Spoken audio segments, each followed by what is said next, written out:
habari za leo, karibuni tena Pedo and Rose Stories. Mada ya leo ninazungumzia hatua 7 ambazo unaweza ukachukua ili kumwambia mtu una VVU. Kumwambia rafiki, kumwambia ndugu, au kumwambia mwajiri, au mtu yeyote ambaye unaona kwamba unataka umwambie kwamba una maambukizi ya VVU. Namba 1, kwanza jiulize, ni kwa nini unataka kumwambia huyo mtu kwamba una maambukizi ya VVU? Namba 1, pengine unataka akukumbushe, labda una tabia ya kusahau kumeza dawa, kwa hiyo unataka akukumbushe wakati wa kumeza dawa. Au unataka kuondoa uzito moyoni, pengine una mtu ambaye uko katika mahusiano au unataka kuingia katika mahusiano na huyo mtu na bado hujamwambia. Kwa hiyo unaona kabisa kwamba una mzigo mzito moyoni. Kwa hiyo unataka ujenge uaminifu wako kwake, yule mtu aweze kukuamini zaidi. Kwa hiyo unaona bora umwambie.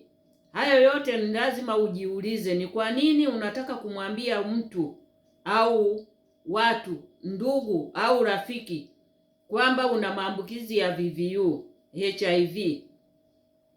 Pili, chagua muda sahihi wa kumwambia huyo mtu. Mtu mmoja mwenye upendo ni bora zaidi kuliko watu wengi wasiokuwa na upendo. Kwa hiyo chagua muda sahihi wa kumwambia huyo mtu.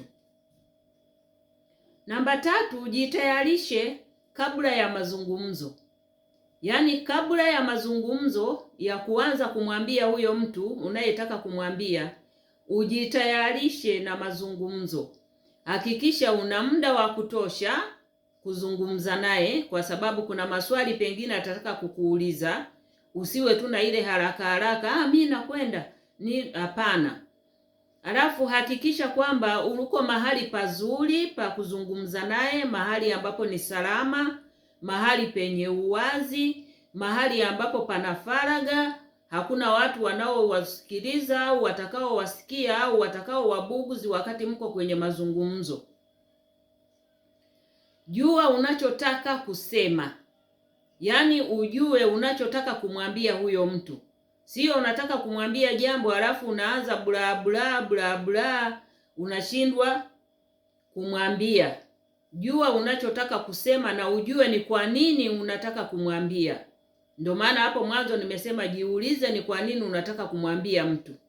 Sasa hapa nijitayarishe kabla ya mazungumzo. Tarajia maswali. Swali ambalo unaweza ukakutana nalo ni ulipataji. Lakini hii yote isikuogopeshe wala usijali kuendelea na mazungumzo. Jibu maswali kwa utulivu. Atakapokuuliza kwa mfano ulipataje, jibu hilo swali kwa utulivu, kwa sababu wewe ndiye unayejua ulipataje. Na wakati mwingine sio lazima ujibu kila kitu. Sio lazima ueleze kila kitu ambacho anakuuliza. Sio lazima ujibu jinsi ulivyopata. Kuna njia nyingi ambazo mtu anaweza kupata VVU. Namba 4, waelimishe wakati unawaambia.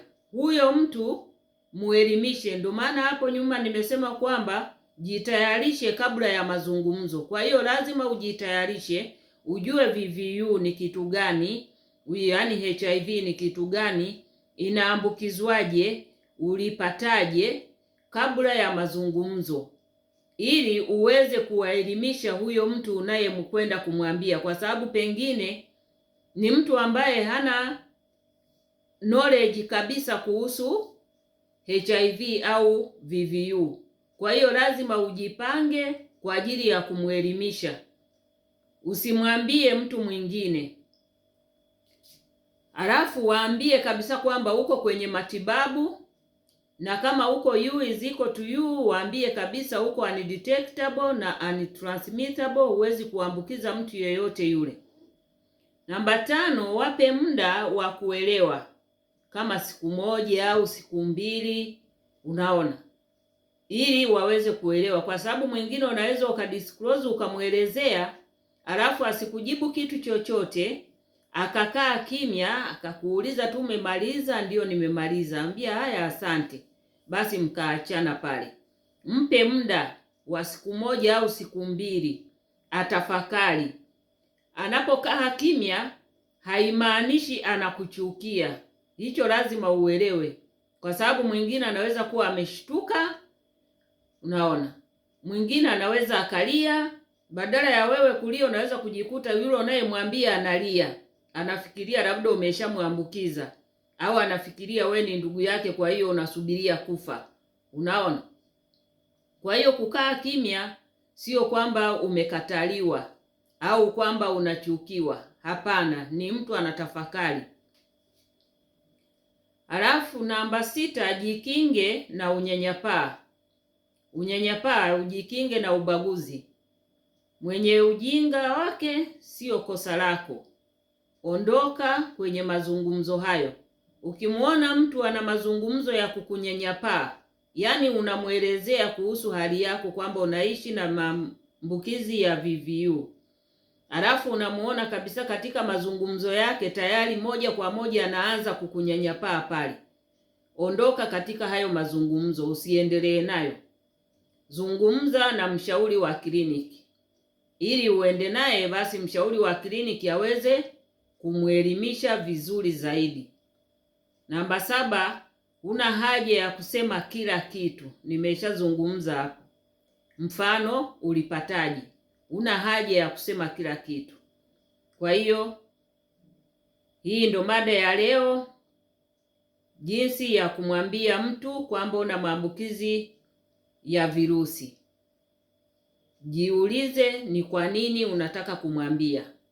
Chagua muda sahihi, jitayarishe kabla ya mazungumzo, waelimishe wakati unawaambia, wape muda wa kuelewa, siku moja au mbili.